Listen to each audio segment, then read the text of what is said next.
चुनावी मौसम में हर वर्ग समाज के लोग राजनीतिक पार्टियों पर दबाव बनाकर अपने प्रत्याशियों को टिकट देने की मांग कर रहे हैं। हरिद्वार प्रेस क्लब में आज प्रदेश व्यापार मंडल एवं महानगर व्यापार मंडल ने संयुक्त रूप से प्रेस वार्ता कर प्रदेश में व्यापार नीति आयोग बनाने की मांग की है। साथ ही व्यापारी नेताओं को राजनीतिक पार्टियों से टिकट देने की मांग भी की है।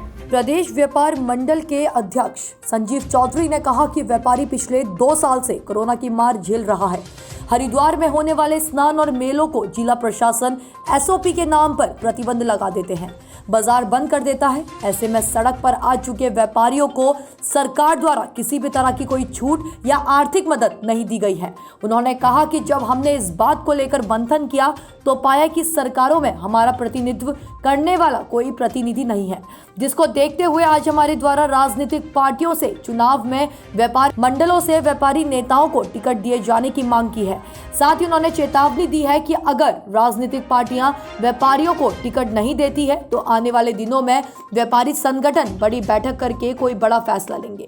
उन्होंने बताया कि आने वाले चुनाव में व्यापारी संगठन और अपने संगठन के लोगों को मैदान में उतार सकते हैं। इस मौके पर व्यापारी नेताओं ने व्यापार नीति आयोग बनाए जाने की मांग की है। से हमारे साथ व्यापार मंडल के प्रतिनिधित्व करने वाले संजीव चौधरी जी प्रदेश व्यापार मंडल से और मृदुल कौशिक जी और इनके सभी पदाधिकारी और महानगर व्यापार मंडल से मैं उपस्थित हुआ और हमारी आज प्रेस वार्ता व्यापारी नीति आयोग पर हुई। मुख्य विषय हमारा रहा व्यापारी नीति आयोग बने।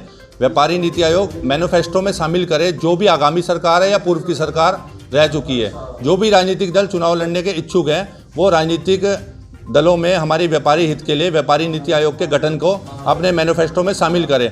और जब भी कभी आपदा लगती है किसी प्रकार की तो जो व्यापारी टैक्स देता है, चंदे से व्यापारियों के सरकार चलती है और उसके जीएसटी के बिल हो, इनकम टैक्स हो, उससे सरकारों का एक प्रकार से कह लीजिए लालन पालन चलता है। तो वो सरकारें जब हमारे ऊपर बीतती है, व्यापारियों के ऊपर बीतती है, तो हमारे को प्रति माह उसमें से ही अगर हमारा पैसा हमारे को रिफंड करके हमें प्रति माह की तनख्वाह दे तो क्या गलत है। हमने आज ये व्यापारी नीति आयोग की मांग करी है और इसके लिए हम व्यापारी जल्द एक बैठक करके बड़ा निर्णय लेंगे और हो सकेगा तो अगर कोई भी राजनीतिक दल हमारी बात नहीं स्वीकारता तो व्यापारी स्वयं प्रतिनिधित्व करने के लिए व्यापारियों के लिए विधानसभा संसद में जाने की भी तैयारी करने से हरिद्वार का व्यापारी पीछे नहीं हटेगा। इसी को लेकर हमारी वार्ता हुई और इसी को लेकर आज हमने प्रेस वार्ता रखी और साथ में व्यापारियों पर दर्ज हर प्रकार के मुकदमे जो किसी भी रूप में आपदा एक्ट के हो चाहे किसी भी प्रकार के हो, सरकारों से मांग की गई कि वो मुकदमे वापस लिए जाएं। अन्यथा व्यापारियों का 2022 में 14 फरवरी को 11 मार्च के रिजल्ट को विरोध झेलने के लिए आगामी पूर्व सरकारें तैयार रहे। देखिए, व्यापारी पिछले 2 साल से कोरोना की मार झेल रहा है। व्यापारी लगातार आंदोलन कर रहा है। व्यापारी पीड़ित है, शोषित है, वंचित है। आज व्यापारी की हालत चौराहे पर खड़े हुए व्यक्ति जैसी हो गई है।